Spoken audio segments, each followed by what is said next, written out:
So we're going to lead things off here, and I just have a question for you. I want you to rank the dysfunction between the Bears, the Bulls, and the White Sox. 1 being the highest level of dysfunction, 3 Yeah. being the lowest level of dysfunction.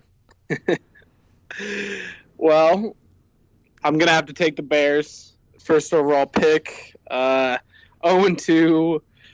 No present, no future. We'll get into that. And then I guess number 2, I'd have to take the White Sox because, like, what the hell? And then third, obviously, the Bulls coming in. We'll talk about them too later. We have a lot to talk about tonight. Yes, we do. Here's my rankings here. I would Yeah. rank the White Sox above the Bears, and the Bears in the 2 spot, and the Bulls at 3. And here's why. Yeah. The White Sox organization is owned by Jerry Reinsdorf, and that's really saying something nowadays.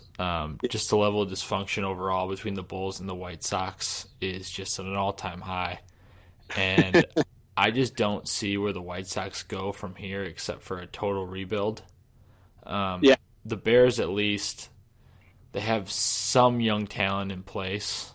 Not the best young talent, but some young talent.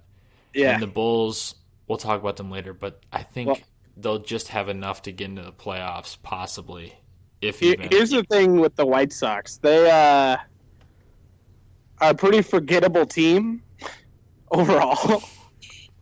So I don't know. I think that factors into this dysfunction because I think they're an afterthought for the most part. They are. I mean, they're playing Yeah. a guaranteed rate field. But that's the thing with the Bears. It's I don't know. When they are dysfunctional, everything seems to be just falling apart. As with the White Sox, it's kind of expected. Like I don't know how to phrase it, but yeah. That's pretty awful, but pretty accurate at the same time. I mean, the White Sox at this point, like you know what you're gonna get. Yeah.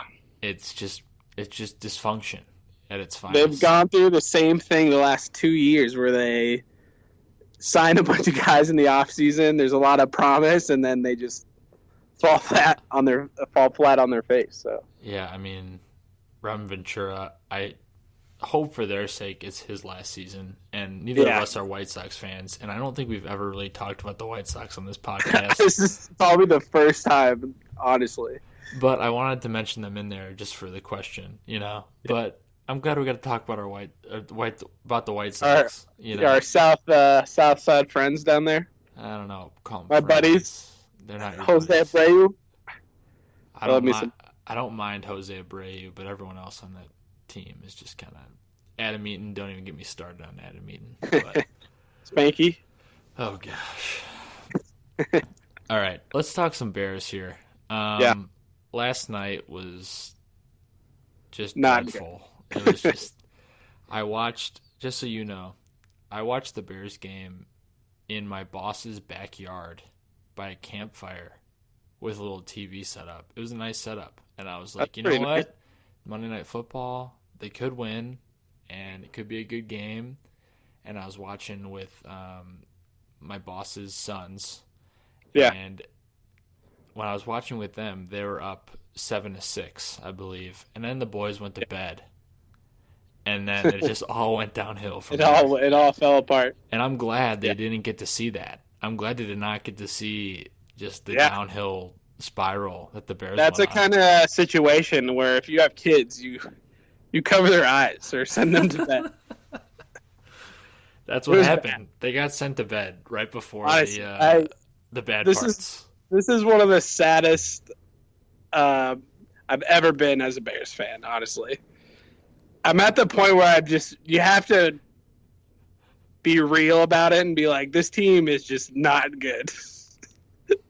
And until something changes with the coaching staff or Jay Cutler, it's not going to be good. So, but we'll see moving forward, So, do you think, what was your original projection on the Bears? I said 8-8. All right, I said 7-9. I think we're Yeah. both going to be wrong on this one. Yeah. I it'll be really something if they're a 5-win team, in my Yeah. opinion. And It looks like that right now. everyone's just hurt right now. I got like 7 different updates on my phone today about Jay Cutler and whether he's going to need surgery or he's not going to need Yeah. surgery, and now he doesn't need surgery, and all of a sudden Danny Trevathan has an injury, and Yep. it's just what is going on with this injury report? Well, that's a whole nother story. Like the 5 starters are going to be out next week for the Bears. It was just a bad night overall. You played terribly, and then you lose everybody, and it just does not look good. You might ask why we're laughing. It's the Bears at this point in time that's making us laugh. Yes. And that's how bad it is right now, everybody. Everyone's hurt. There's no clear direction on where they're going to go. Everyone wants them to tank, including myself. And we don't, like, oh my goodness. It's just one thing after another.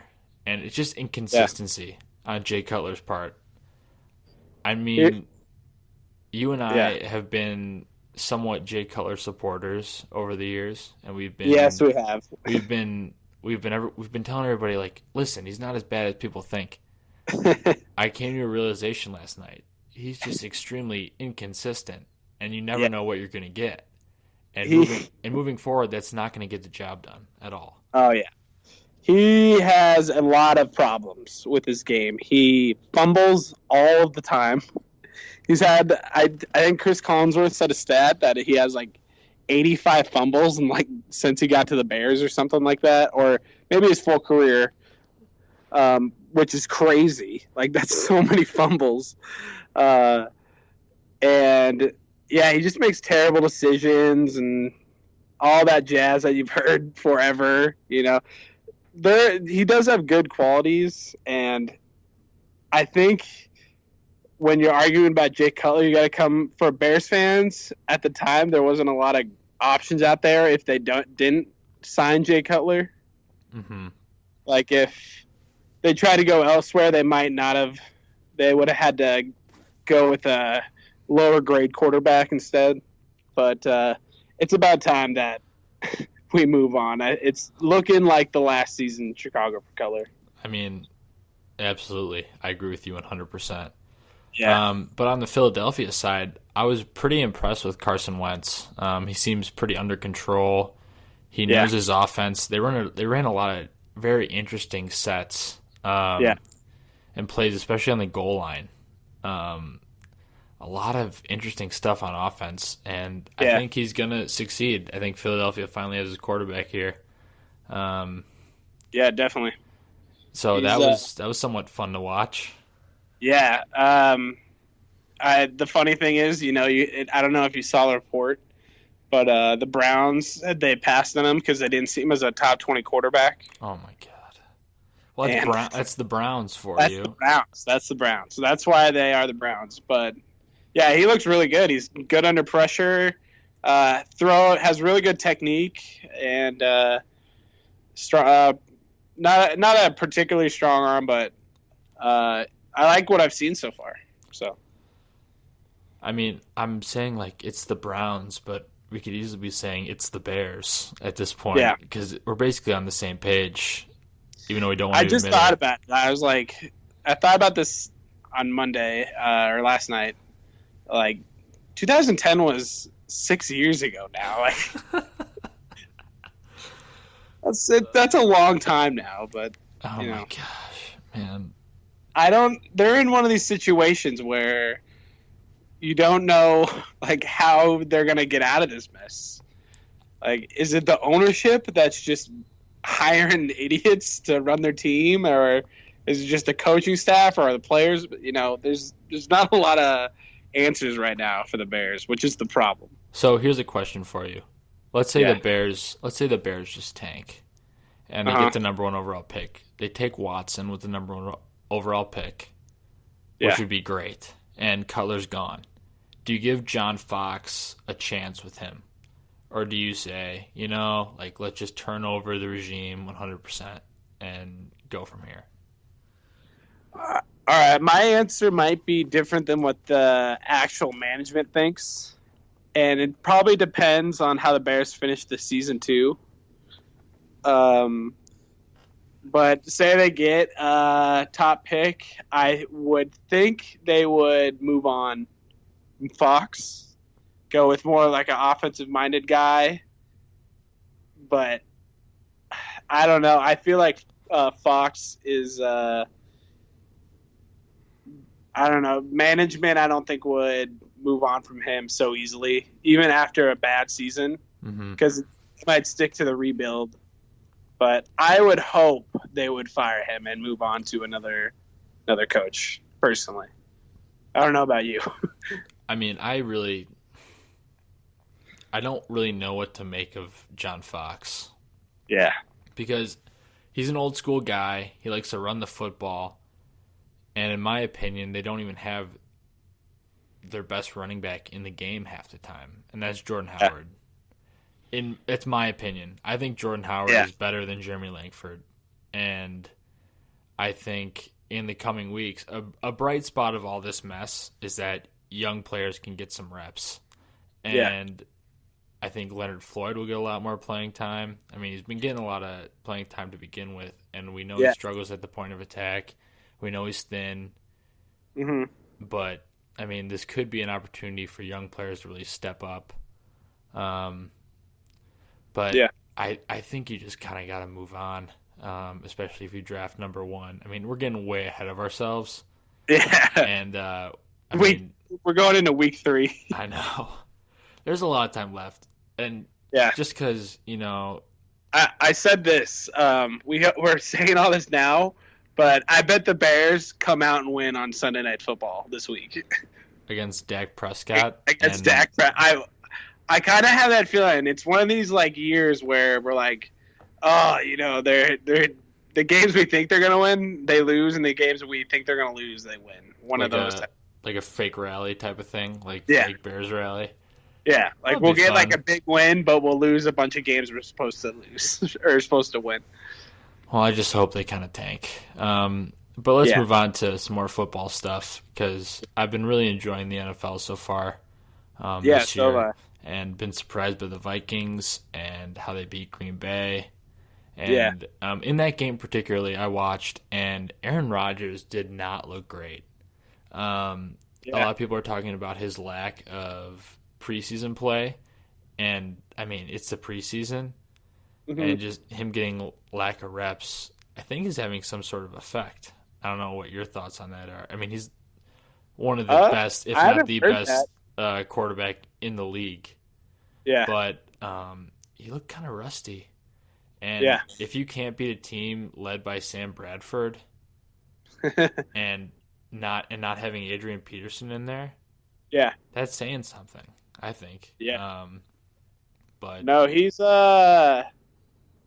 definitely hasn't looked as good since the start of last season. Dating back to 2015. But yeah, I thought Sam Bradford actually looked pretty good in that game. He made a lot of really nice throws, in between in zone coverage and stuff like that. And you saw what he did with Stephon Diggs. Well, I mean, I'll defend Stephon Diggs here for a second.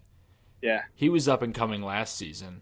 And he's extremely athletic and quick. And I like him a lot moving forward, so I think he can be a great receiver in the league. Yeah. He reminds me a little bit of Antonio Brown. That's a good comparison. Yeah. But yeah, Sam Bradford was pretty impressive, and of course the Vikings have that defense that is just great. Yeah, their defense is